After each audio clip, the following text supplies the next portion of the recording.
okuddibwamu n'ebirabo eby'obwakatonda. Essomo lyaffe olwaleero liva mu kitabo ky'Olubereberye essula ye-14 kuva akanyiriri akasooka paka ka-24. Naye akanyiriri ka-22 kagamba nti Ibulaamu n'agamba kabaka w'e Sodoma nti nyimusizza omukono gwange eri Mukama Katonda ali waggulu ennyo, nannyini ggulu n'ensi. Bwe tulaba obulamu bwa Ibulaamu tulaba okukkiriza kwe okw'amaanyi mu Katonda eyamuyita. Era okukkiriza kwa Ibulaamu kwamuleetera okubeera ng'addibwamu mu biseera byonna ne mu bizibu eby'enjawulo. Era ku lw'okukkiriza kwe Mukama yamuwa omukisa awamu n'ebirabo eby'amaanyi. Olwaleero mwene essuula tujja kwekkaanya okuddamu kwa Ibulaamu eri omuntu era eri Katonda, ekiraga empisa ez'obwakatonda ekyamwawula okuva eri Lutti eyali alulunkanira ebintu by'ensi. Ekisooka, obulamu obw'ab'ensi. Tusoma mu ssuula ye-13 ey'Olubereberye nti Lutti ne yeerobooza olusenyu lwonna olwa Yoludaani, ne baawukana ne Ibulaamu n'agenda e Sodoma. Lutti yatambula n'agenda e Sodoma olwa bino wammanga. Ekisooka, yalaba olusenyu olw'amazzi mangi. Olubereberye essula ye-13 akanyiriri ke-10 bwe katugamba. Ekyokubiri, olusenyu nga lufaanana ng'olusuku olwa Mukama. Abantu bonna abalowooza ku by'ensi bafugibwa kwegomba kw'amaaso gaabwe, okwegomba okw'omubiri n'amalala g'obulamu. Era ne Lutti yakola ekyo kyennyini. Mu kusooka yasalawo okubeera mu bibuga ebiri okumpi ne Sodoma. Olubereberye essula ye-13 akanyiriri ke-12 bwe kagamba. Naye olw'amalala n'agenda mu Sodoma era n'abeerera ddala eyo. Olubereberye essula ye-14 akanyiriri ke-12 bwe katugamba. Abantu buli lwe babeera mu bulamu obw'okusanyusa okwegomba kw'omubiri tebalitegeera engeri gye bagwamu mu kinnya eky'okuzikirira mu mpolampola. Kubanga okusalawo kwabwe tekwabaweebwa okwagala kwa Katonda, wabula amagezi g'abantu n'okwegomba kwabwe. Olunaku lumu bajja kwesanga mu kifo kye batalivaamu. Eno y'engeri y'emu Lutti bwe yeesanga. Bayibuli egamba nti ne banyaga Lutti omwana wa muganda wa Ibulaamu eyatuulanga mu Sodoma n'ebintu bye ne bagenda. Akanyiriri ke-12 bwe kagamba. Ku lw'ekisa kya Katonda, Mukama yaweereza omununuzi eri Lutti.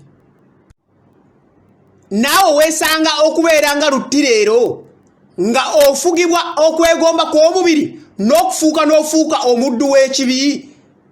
Tolina kusigala bw'otyo kubanga olina omununuzi.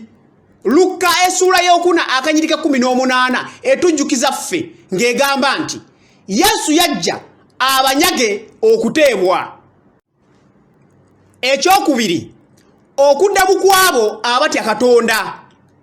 Ibulaamu bwe yakimanya nti omwana wa muganda we ali mu buzibu, tebwali buvunaanyizibwa bwe okugenda okumununula, kubanga Olubereberye essula ye-13 akanyiriri ke-11 kagamba nti Lutti n'atambula obuvanjuba ne baawukana bokka na bokka.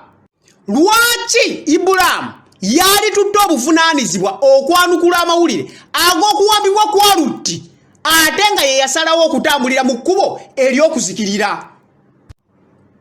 Katulabe okuddamu kwa Ibulaamu era n'ensonga lwaki.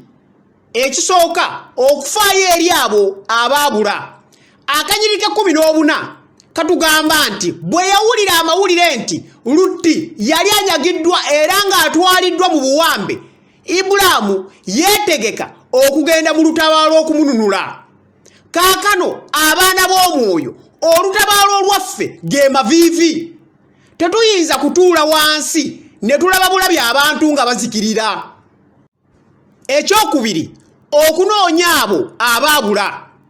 Akanyiriri ke-15 katugamba Ibulaamu teyafaayo bufaayo kyokka, naye yateeka obulamu bwe matigga okunoonya Lutti okumukomyawo.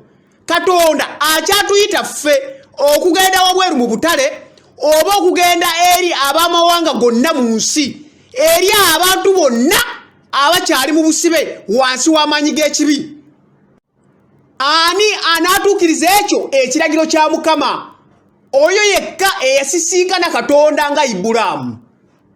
Ebbaluwa ya Yuda akanyiri ka 22 n'aka 23 bugamba nti era abalala mubasaasirenga ababuusabuusa era abalala mubalokolenga nga mubakwakula okubajja mu muliro.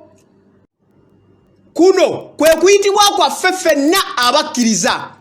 Ekisooka, tosuubira kintu kyonna okuva ow'omuntu. Oyo ayitibwa Katonda aweereza Katonda era suubira ebirabo okuva eri Mukama yekka. Ibulaamu yayiga okugamba nedda eri ebintu by'ensi era n'alindirira ebirabo okuva mu ggulu.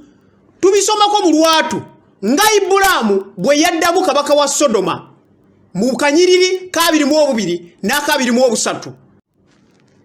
Leero tulina ekyokulabirako okuva eri Ibulaamu nga Pawulo bwe yagamba mu bbaluwa eri Abakolosaayi essuula ey'okusatu akanyiri ka 23 n'aka 24 nti buli kye munaakolanga mukolenga n'omwoyo nga ku bwa Mukama waffe so si ku bw'abantu, nga mumanyi nga mulisasulibwa Mukama waffe empeera ey'obusika, muli baddu ba Mukama waffe Kristo.